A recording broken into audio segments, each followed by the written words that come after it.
Welcome back to Inside Sources. Today, I'm leading the show with a conversation around the issue of electricity and power and energy in our country. I'm sure you know that a lot of things have happened lately in that sector.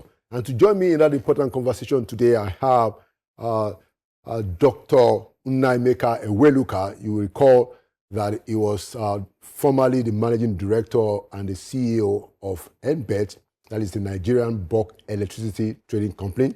And currently, he is the executive commissioner of the Anambra State Electricity Regulation Commission. He's in charge of market regulation and competition. I'd like to welcome Dr. Eweluka back to Inside Sources. My brother, it's good to see you again in Abuja. Nice to see you again, and thank you so much for the opportunity to be here again. Okay, excellent. Thank you so much for coming.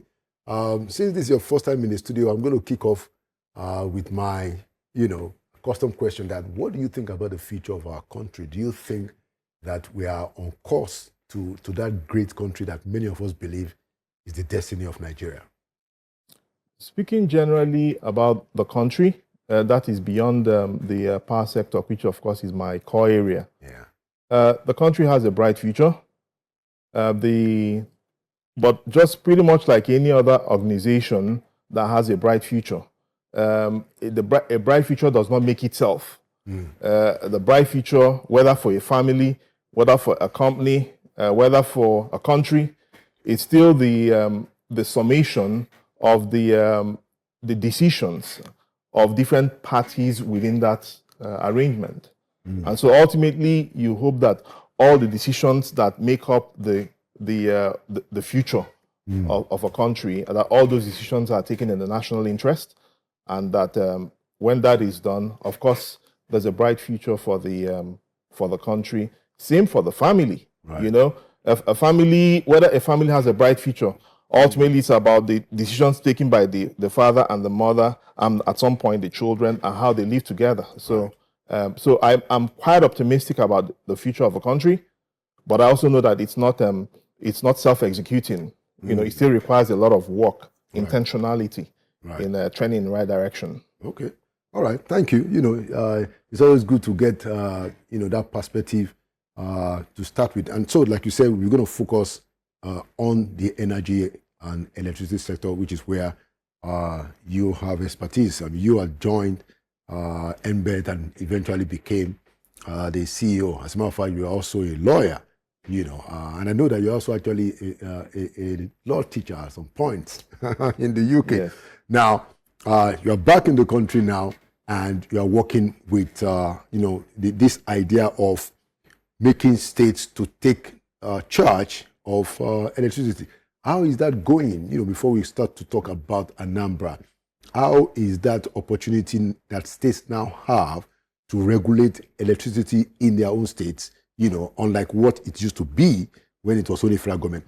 How is it shaping out? It's now about 2.5 years after the law was changed. Thank you very much for the question.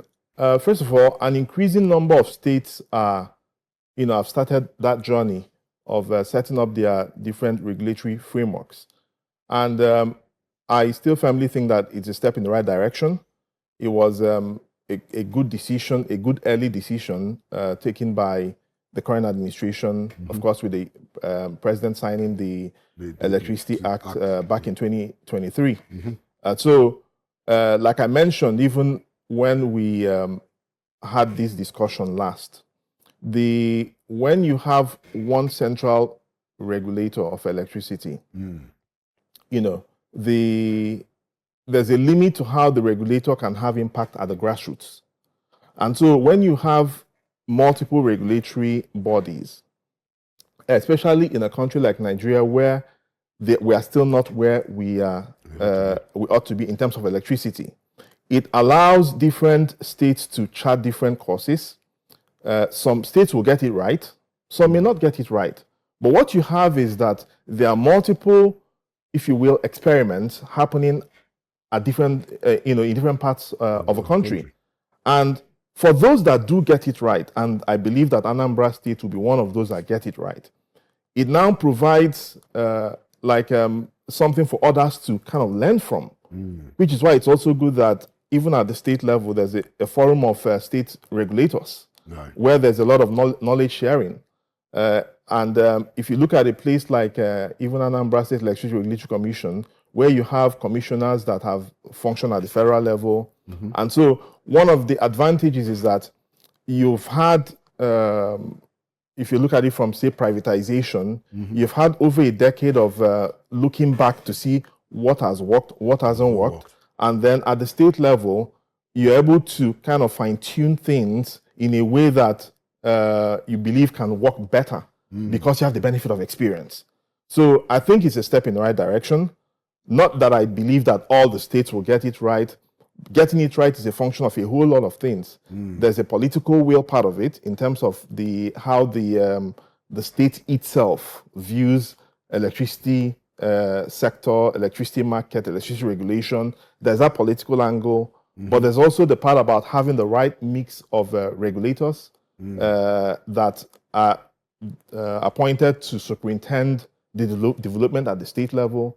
Then there's the issue around the types of regulations you make, and whether you have the right sort of regulations that actually solve the problem of attracting investors to the market and also improving the welfare of the customers in the market. Okay. I mean, so I understand.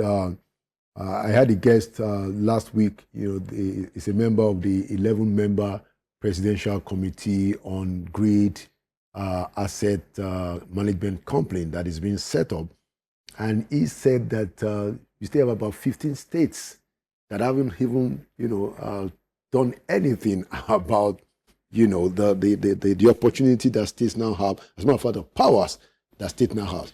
So that was why I wanted to know that, and I'm going to shape the question in a different way now, that how quickly do you think the people in the states, at least those over 20 states that are making moves, how quickly do you think it will happen? For instance, how quickly will it happen in Anambra State that this new law can actually be something that people can benefit from by the sheer fact that now they have better electricity supply? If I'll speak specifically for Anambra State, first of all, there are 5 commissioners. I'm one of the 5, and one of us, the chairman of the commission, is Professor Frank Okafor, who, of course, used to be a commissioner in charge of engineering at the NERC. Okay. Very knowledgeable, very experienced in the sector. So you have at least 2 of you the who other have federal experience. No, not just 2 of us. Actually, we have a good mix. So he's like I say, former commissioner at NERC. Right. The commissioner legal in ASEC used to be GM legal at NERC. Oh wow! And then the commissioner in charge of the commissioner legal is Barrister Chijokobi. Okay. Then the engineer Nwokoye, who is a commissioner in charge of engineering, as well as the vice chairman of the Anambra State Electricity Regulatory Commission.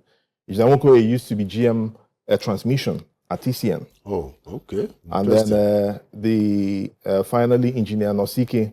Engineer Nosike used to be a director at Ministry of Power, and subsequently acting permanent secretary at Ministry of Power. So Anambra just got the cream of the... So we do have a good mix, a good leadership team, and there's political will on the part of the governor, who is keen to open up the space. His vision is to have 24/7 electricity in Anambra State, and we are keyed into that vision, and we're looking to see how we can take concrete steps towards achieving that vision within 3 to 5 years of our presence in Anambra State.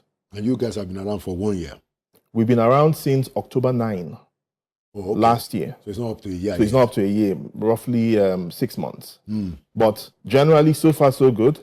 We've started rolling out our regulations. And so I'm optimistic about Anambra.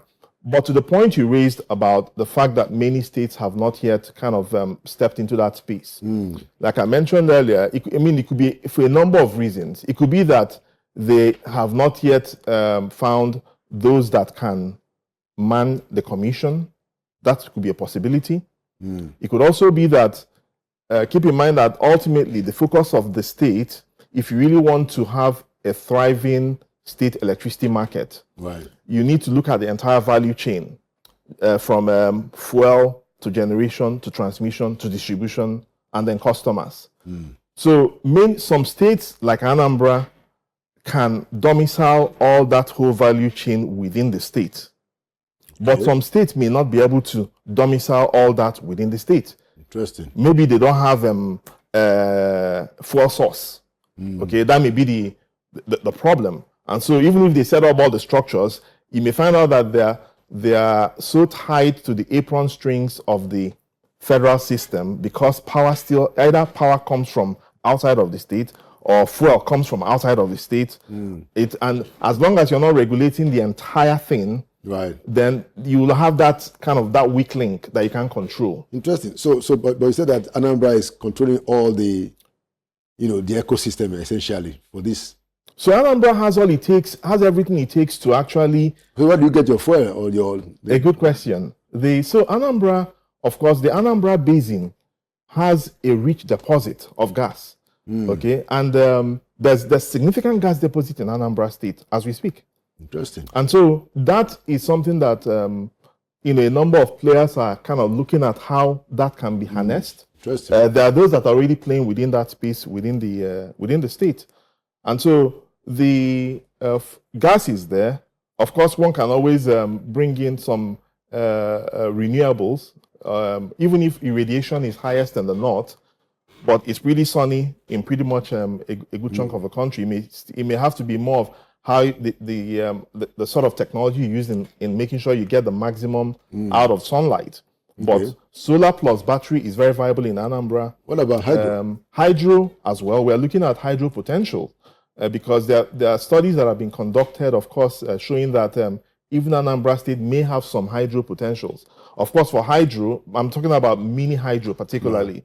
The key thing is that you need water that, as much as possible, has some kind of waterfall. Where you have that natural force of water energy, that can, generate that energy. So we're looking at hydro, we're looking at gas, we're looking at renewables. Interesting. But we're quite optimistic about what we can achieve, as a commission, especially when you have a good crop of experienced people under the leadership of someone that has also functioned as a commissioner at NERC, who has also seen kind of at the federal level from that regulatory point of view. So it's a good mix. It is, certainly. I mean, it seems that Anambra has just captured some of the best to do the job. But in your interaction, you said that, so the states that are into this, I understand about 20 of them, that you guys do some information sharing and stuff like that. What are the challenges that people talk about, with this new law? What are the challenges? You're talking about the Electricity Act 2020. Yeah, and so we have about 20 states that are doing it. You said that maybe in another 3 years or so, this thing will be working, because right now we don't know when this is going to be real. So I wanted to get an idea of what may be the major challenges that they have to deal with. Those who have stepped up. Yeah, so for the different states that are kind of stepping into that space, the challenges, of course, cannot be uniform. For some states, their own issue may be they don't have fuel, or they don't have a generating, like Anambra currently doesn't have any grid-connected generating plant. A state that already has a grid-connected generating plant in the state probably has an advantage, because they may kind of be thinking around, okay, if power generation to the grid has its own constraints, is there a way we can have a commercial discussion with the generator that is right there in the state to instead of injecting the power into 132, 330 kV, can that power be instead injected into 33 or 11 kV for commercial, for local distribution within the state, particularly if Gencos are struggling with getting paid. Okay, so is there any way that power can be rechanneled and to serve local industries? So which would be a mutual advantage to the Gencos, and which works for everybody. For the Genco that's already connected to the grid, it serves as a de-risking mechanism. If you can have drop some of that power locally within your state. So the point I'm making is that different states have different issues that will be kind of constraining them from being able to effectively man their state or man their station effectively. It could be anything. It could be, for some states, they may have their political issues in terms of how the regulatory body relates with the executive. For some other states, it may be around funding. Depending on whether the state is able to provide sufficient funds for the regulatory body to kind of start functioning. For some, it may be that not all the states don't have the same mix of commercial and domestic customers. A state with a lot of commercial customers may be better able to move the tariff in a way that you'll struggle with if you're dealing with primarily domestic power consumers. Right. So different states have their different issues, but the Forum of State Regulators provides that ability to cross-fertilize ideas, have somebody you can bounce ideas off. If you're trying to try something out, can find out whether they're already working on it and kind of learn along the way. Okay. Interesting, very exciting conversation. Last question, because of our time. The Minister for Power, recently, a few days ago, had to come out to make a national apology, because of I think currently in the last few days, where you've been in Abuja yourself, I'm sure you must have experienced it.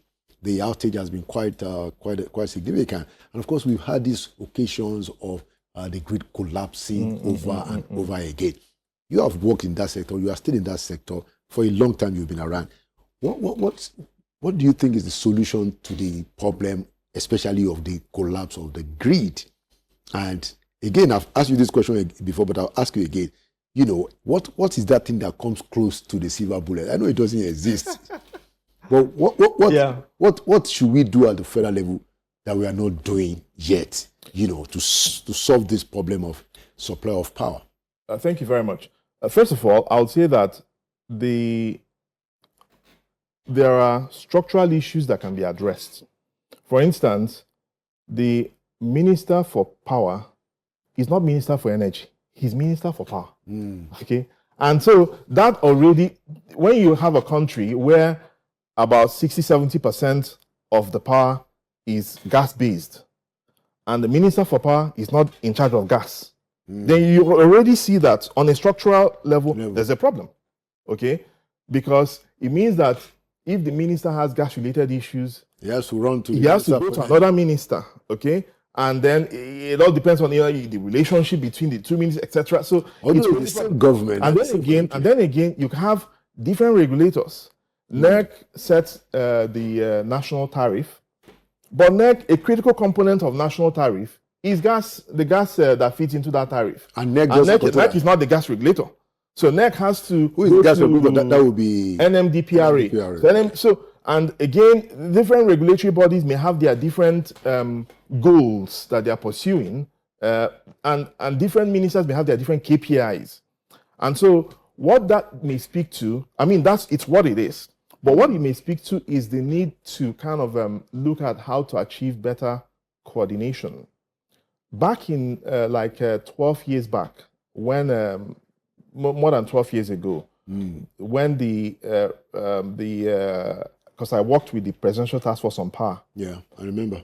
Back then, you had the Presidential PTFP reporting to a higher body. That's the Presidential Task Force Committee. Yeah, Presidential Task Force on Power, headed by then Professor Batanaji, who later became Minister of Power. But reporting to the PACP, Presidential Action Committee on Power. PACP was chaired by the president himself. And PACP used to meet every 2 weeks. So and all the critical ministers, as far as power was concerned, would be in the PACP. So if the Honorable Minister of Power comes and says, I'm having gas issues, right? The president calls the GMD and NPC, what is going on here? GMD and NPC says, well, this and that and that and that and that. Okay, and the president said, report back in 2 weeks, okay? And so in 2 weeks' time, he has to think about the fact that in 2 weeks' time, I'm going to face the president again, And so when you have that sort of overarching entity chaired by at the highest level, there is no hiding place. You can't hide. You can get away with excuses for maybe 1 or 2 or 3 meetings. Beyond that, it will be clear that you're clogging the wheel. Yeah. Okay, so that sort of overarching governance, I think, is critically needed. Secondly, I also think that even at the operational level, when I was still in NBET, the board of directors of NBET approved for NBET to be transitioned into what would be an energy exchange, an energy trading platform, basically a facilitator of transactions, but not a counterparty to PPAs.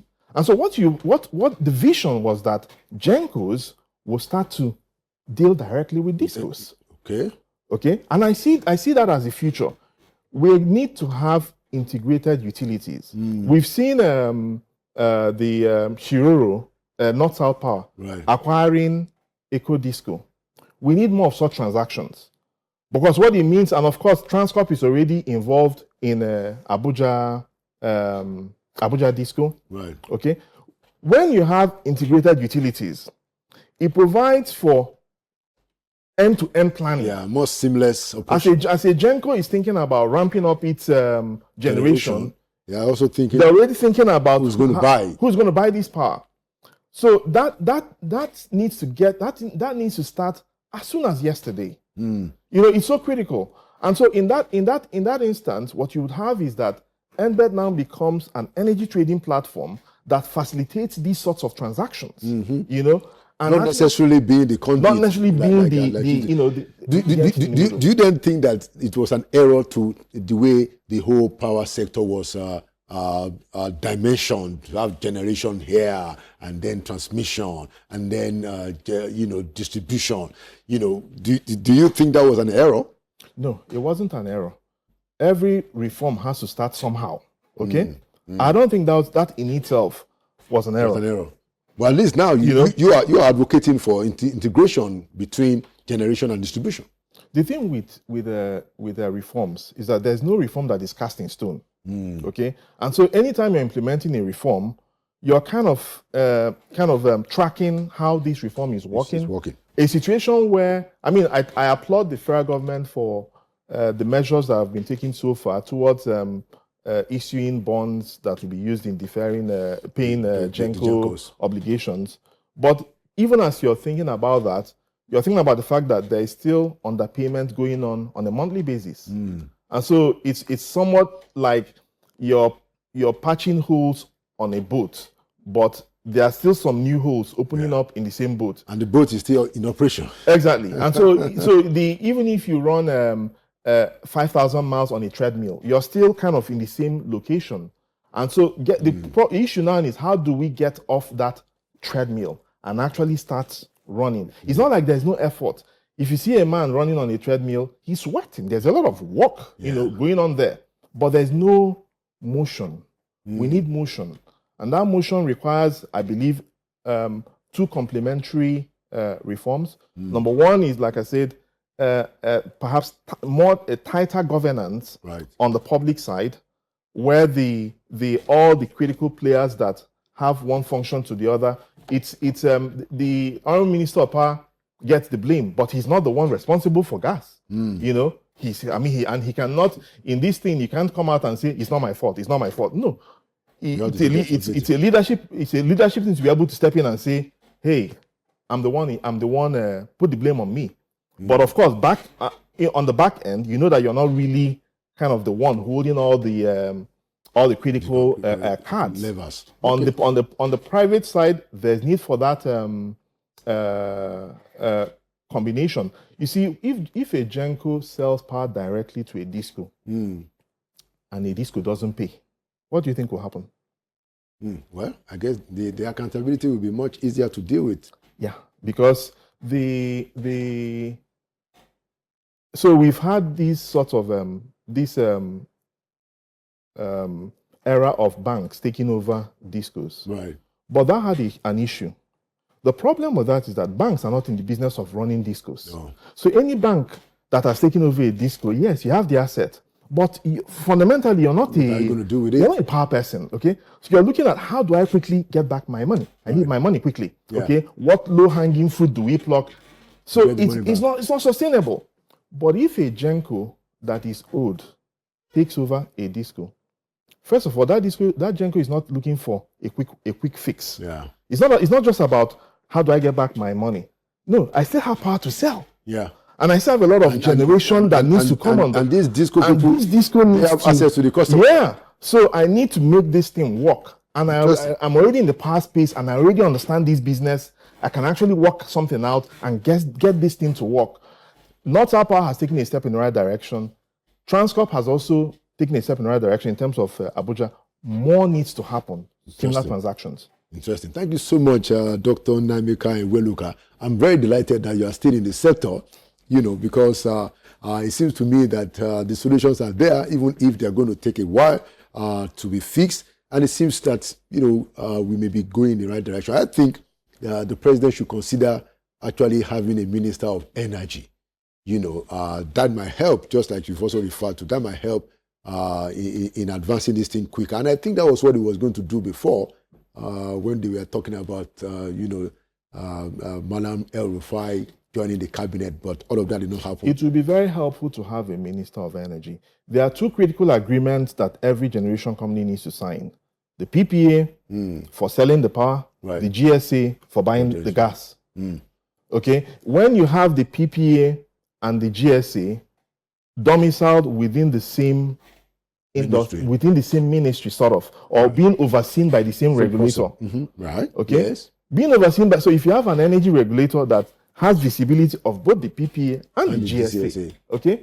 The energy regulator has and the PPA is power purchase agreement, gas supply agreement. GSA is GSA. Gas sale agreement or gas sale and supply agreement. Right. So when you have those two critical agreements being approved by the same regulator, it will go a long way.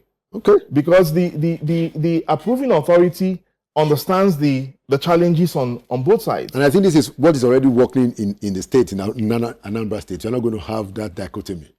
Well, it's part of what we are looking at in terms of recommendations. Okay. Of course, when you step into a regulatory space, there's no way that is perfect. Your job is to ensure that, number one, achieve what you can in terms of regulation, but there may be some things that are beyond regulation, and that's why a regulator is not just an entity that makes regulations. One critical function of every regulatory body, which I'm hoping that even at the state level, that they step into that space, is policy advisory. Okay. Thank you for coming to Inside Sources. And like I said, I'm happy that you are still in the sector. Thank you. Thank you very much. I appreciate the opportunity. Thanks. Thank you so much.